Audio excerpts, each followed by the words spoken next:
3 days before my brother's wedding, I got a notification. $12,300 charged to my account. Catering, chairs, tent. When I asked, he said, "You're basically just the wallet in this family. Don't act surprised." His fiancée laughed. I just smiled and said, "Good luck with the weather." That night I canceled everything. And when they found out about it, then I didn't expect they'd actually go that far. I knew about the wedding, obviously. I'd gotten the save the date. I'd sat through dinner where Bernice talked about floral arrangements for 45 minutes straight. And I'd even helped Ryan put together a guest list Excel sheet when his laptop crashed. I knew they were stressed. I knew they were tight on money. But I figured, or maybe just hoped, that they were handling it themselves. That if anything, they'd scale things back, get married at the courthouse, have a backyard cookout, whatever normal people do when they can't afford a $30,000 fantasy. I didn't expect them to use my account. Not like that.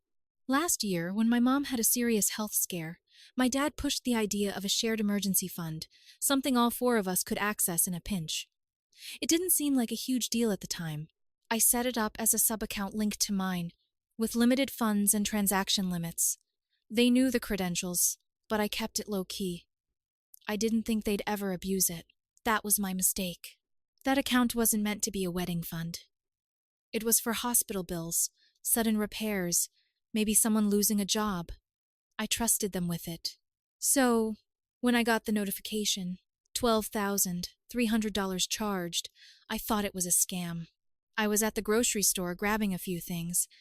I pulled my phone out, thinking maybe it was a typo. But the charge was real. Event rental company.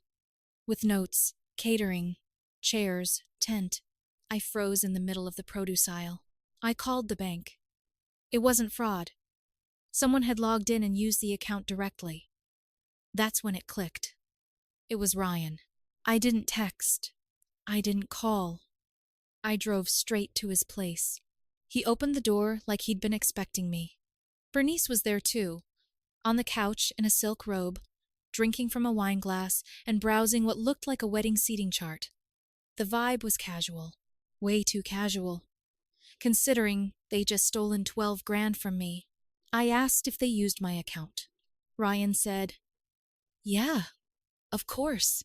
Then he said, "You're basically just the wallet in this family. Don't act surprised." I stood there for a few seconds, waiting for some kind of punchline. It didn't come. Bernice laughed. Not uncomfortably. Not in an oops kind of way.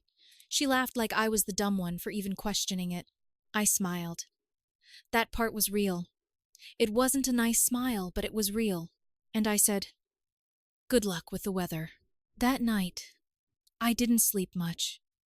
I sat at my laptop, canceling every single reservation. The tent rental, the table setup, the catering, the music equipment.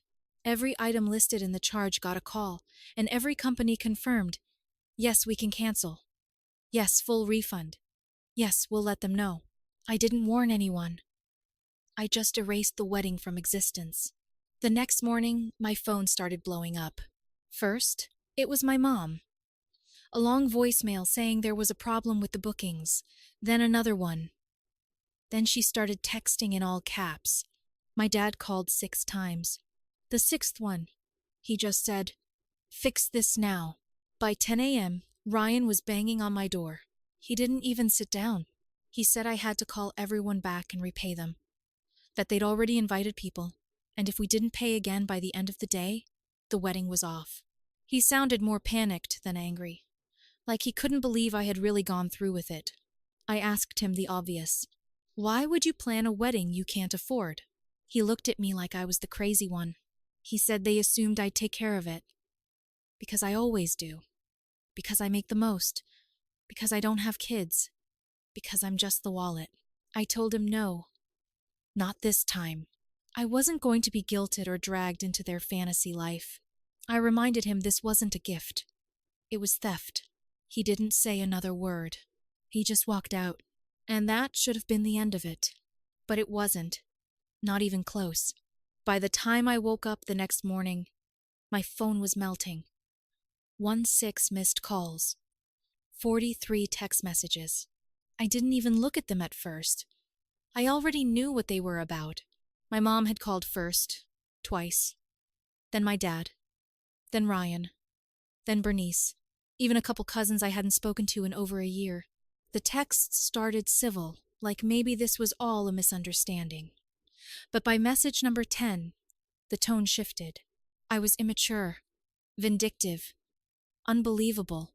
One message from my dad actually read, "This is a family milestone.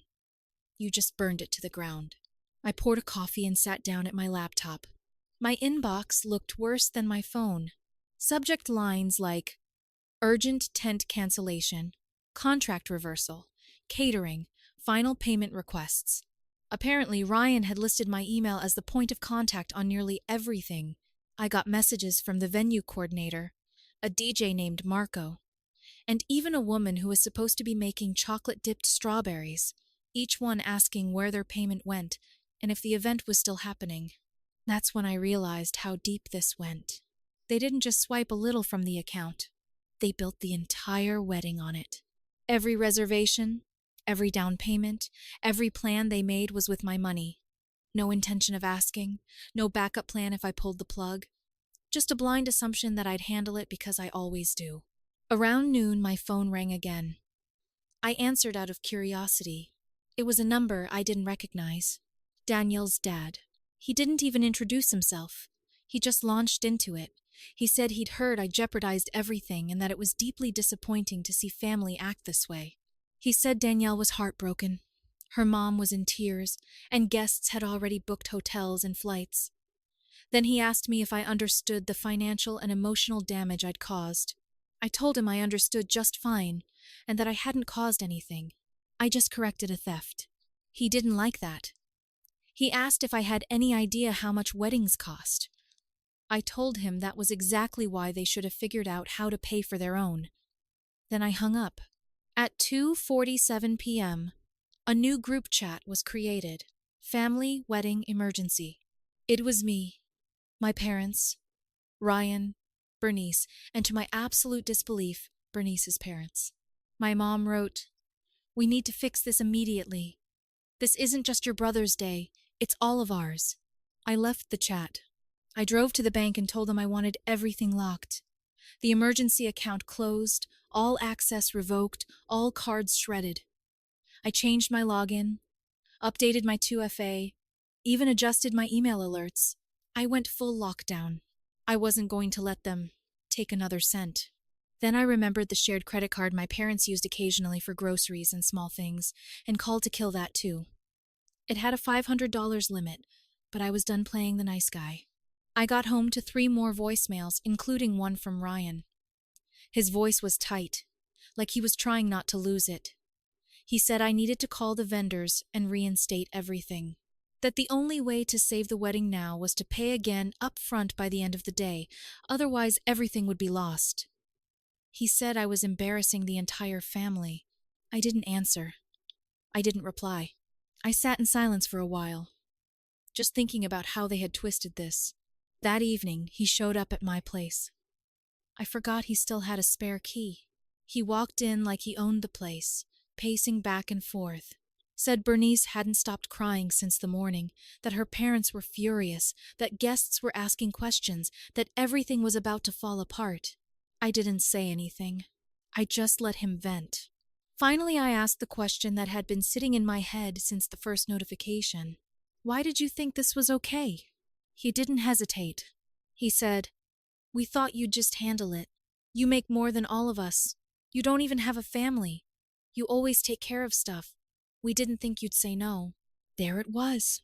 Not even shame. Just a bland sense of entitlement. Like the idea of me saying no had never even entered their heads. I told him that if he couldn't pay for a wedding, he shouldn't be having one. He didn't respond. Just stood there for a second, looking at me like I was the one being cruel. Then he turned and left. I thought that would be the worst of it. But I was wrong. The next day, things got worse because now they wanted something even more insane. The next morning started with silence. No calls, no texts, no emails. It was almost unsettling.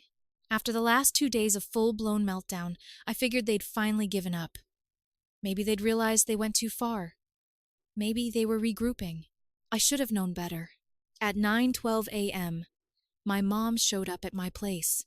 She didn't call ahead. She just knocked, walked in, and went straight to the point. She said she and my dad had just come from a meeting with Bernice's parents. They'd put their heads together and come up with a solution. She handed me a printed sheet of paper. It was a breakdown of costs, a trimmed-down version of the wedding. Different venue, cheaper caterer, no live band. Total came to just under $14,000. Then she said, "This is the compromise. You pay this, and everything goes back to normal." I stared at her. Not an apology, not a hint of recognition that they'd done anything wrong. Just a new invoice. I asked her if she really expected me to fund it after everything. She said I didn't understand the pressure Ryan and Bernice were under, that canceling now would be humiliating, that I needed to stop being so rigid and think about the family. I told her I wasn't paying another cent. Not $1. That's when she said the quiet part out loud. "If this wedding doesn't happen, it's on you." After she left, I sat there for a while, just thinking, not even angry, just stunned. They really thought this was normal, like there was some invisible clause in our family contract that made me financially responsible for everyone's dreams. A few hours later, I got a call from Bernice's mom. This time, I answered. I wanted to hear what kind of logic they were running with now. She didn't even say hello. She said, "You're ruining my daughter's life." I asked her if she knew they used my account without permission. She said, "It doesn't matter. What matters is fixing it." That's when it hit me. None of them thought it was wrong. They just thought it was inconvenient that I found out and stopped it. They weren't sorry. They were angry they got caught. And now the entire wedding plan was collapsing and they needed someone to blame. They picked me. At 4:38 p.m., my dad called. I almost didn't pick up, but curiosity won. He said Ryan and Bernice were devastated. He said the family was falling apart. Then he said something that really got to me. "You've always been the one we could count on. Don't make this the moment you stop." I asked him if he understood they'd stolen from me. He paused, then said, "They just needed help. It's not like they took it for themselves." I told him that's exactly what they did. That night, I logged into my utilities dashboard. Over the years, I'd helped my parents with a lot of their bills. Little things. Gas, internet, the occasional car repair. I'd set up autopay on their electric and water years ago when they were struggling. It didn't feel like a big deal back then. It did now. I canceled everything. Every payment linked to my account. I cleared out their saved info. Then I checked the shared Spotify and Netflix accounts and shut those down too. Petty, maybe. But I was done being the family's quiet little benefactor. I didn't announce it. I just flipped the switch. The next morning, the real storm hit. I expected fallout. What I didn't expect was to wake up to 4 envelopes shoved into my mailbox, all sealed, all handwritten, with the same stiff block letters. Inside each one was a letter. Not emails, not texts, letters. Like this was the 1950s and someone had died. They'd written them together. I recognized my mom's overly formal phrasing and my dad's guilt-heavy word choices. 4 pages of scolding, rationalizing, and low-grade emotional blackmail. They called me unstable, spiteful, and ungrateful. Said I was letting bitterness consume me. My dad actually wrote, "Real men don't let money come between blood." The last paragraph was the kicker. "We forgive you for your outburst. We're offering you a second chance to make this right and show that you still care about your family." I folded the letter, walked to the kitchen, and dropped it directly into the trash. Then I logged into every financial account I had and started combing through old transactions.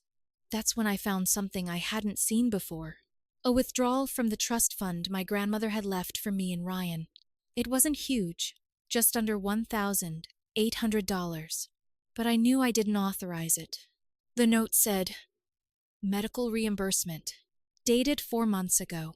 Back then, Mom had said she needed help paying for prescriptions. I hadn't asked questions. I should have. It took 2 phone calls to confirm that the money hadn't gone to a pharmacy or hospital. It went to a deposit for the wedding photographer. I called the photographer myself. He remembered the payment and said Bernice made it. Used my last name and everything.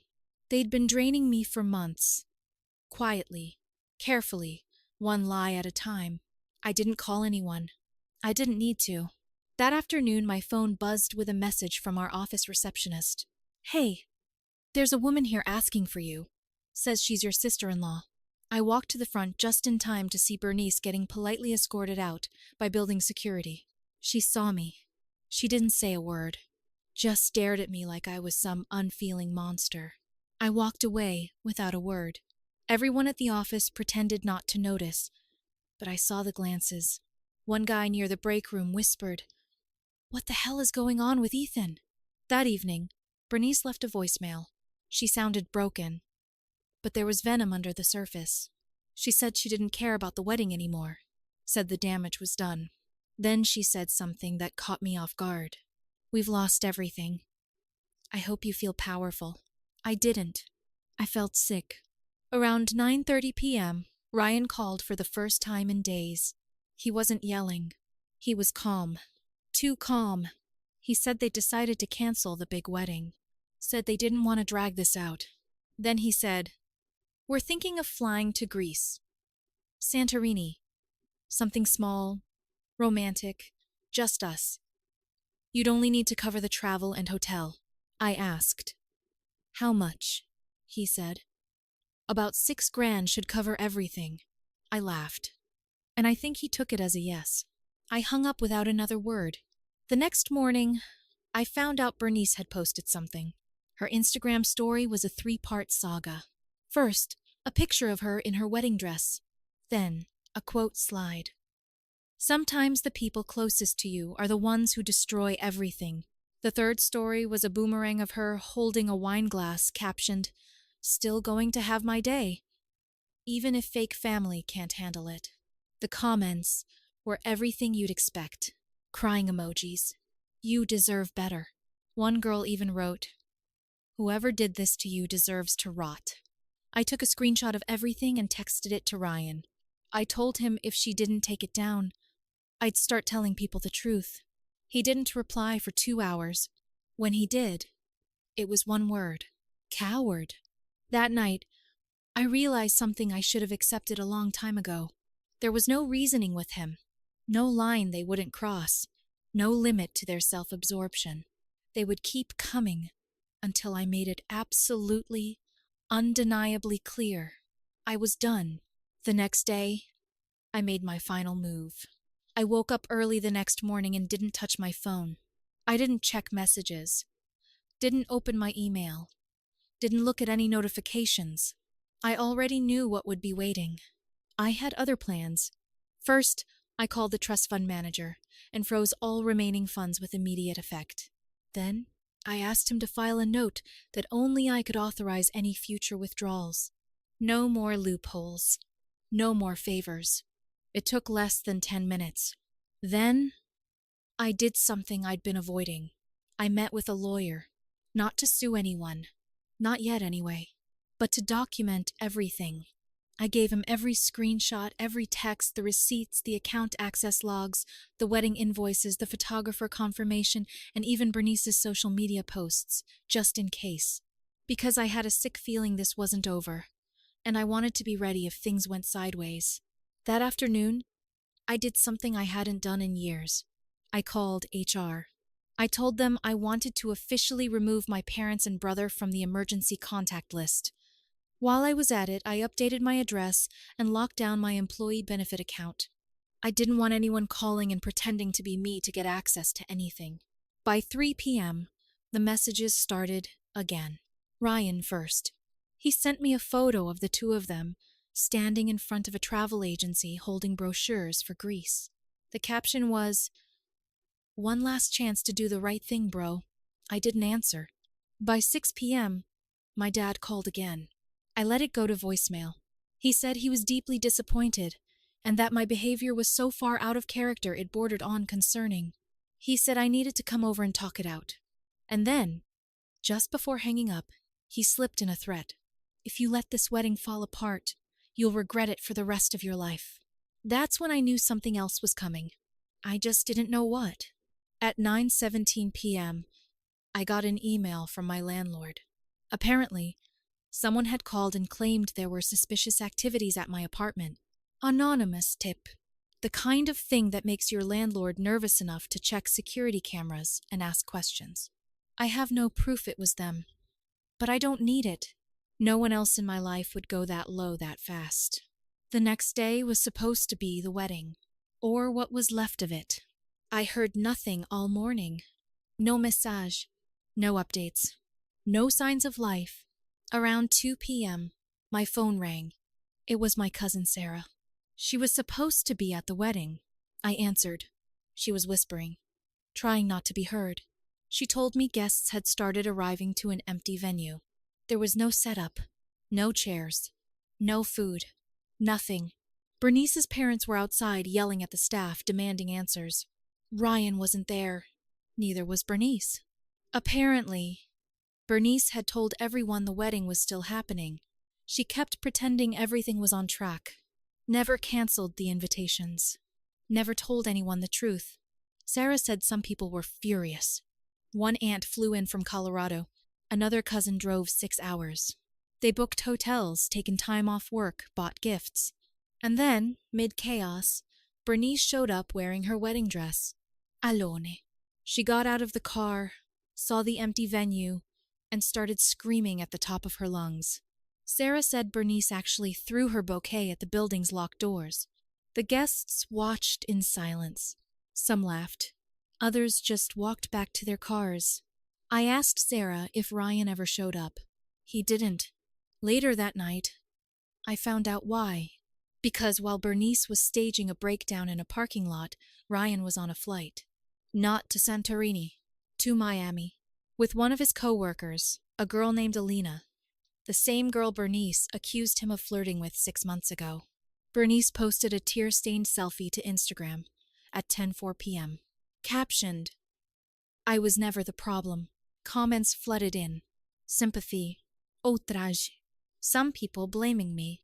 Others blaming Ryan. A few blaming toxic masculinity, whatever that meant.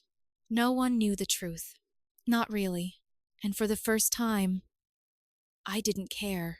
The only people I called were my bank and my internet provider. I canceled the last few accounts they had access to. Changed everything. Passwords. Addresses. Phone numbers. Set up mail forwarding. Because the next day I was leaving, I left before sunrise. No note. No goodbye. I didn't tell a soul where I was going. I'd already signed a short-term lease on a small apartment 2 states over. Nothing fancy. 1 bedroom, plain kitchen. No view, but it was quiet. It was mine, and no one knew the address. Packing took less than a day. Most of my stuff I donated or left behind. I took my laptop, a few boxes, and a suitcase. The rest wasn't worth holding on to, especially not in a city that now felt like one giant mistake. I left the spare key to my old place in a drawer and locked the door behind me for good. That drive out of town felt surreal. The streets looked the same. The signs, the stores, but everything felt hollow. Like the place had been drained of color. I kept thinking about Ryan and Bernice. About the wedding that never happened. The Instagram breakdown. The lies. The way everyone had just expected me to accept it. But what stuck the most was how none of them ever apologized. Not once. Not even when it all collapsed. Not when Ryan vanished to Miami. Not when Bernice was screaming in a parking lot. Not when guests were sitting on sidewalks with untouched wedding gifts on their laps. Not a single I'm sorry. Instead, I got silence. And then, a week after I left, I got a letter forwarded to my new address. Handwritten return label. M. Sanders, my mom. Inside was a birthday card. Just a plain card. No glitter. No jokes. The kind you grab from a gas station. Inside, she'd written, despite everything, you're still our son. We hope you come to your senses. No check. No apology. Just guilt, signed in cursive. I tossed it straight into the trash. That was 3 months ago. Since then, I've started over. New apartment. New job. New bank. No shared accounts. No more being the wallet. I didn't give anyone my new number. I blocked half my family on social media. Ryan still hasn't reached out. Bernice's Instagram went dark. Last I heard, she moved back in with her parents and blocked everyone who showed up to the failed wedding. My mom still tries to email sometimes. I don't read them. Just delete. Sometimes people ask if I regret how I handled it. If it was too much. If maybe I should have just paid and walked away clean. But here's the truth. They would have kept going. It wasn't about one wedding. It was never just about that. It was about how easy it had become for them to rely on me, to assume I'd always catch them when they jumped, no matter how reckless or entitled or blind they were. And I finally stopped catching them. The wedding never happened. Ryan never apologized. Bernice became an Instagram ghost, and I moved away without looking back. And I've never slept better.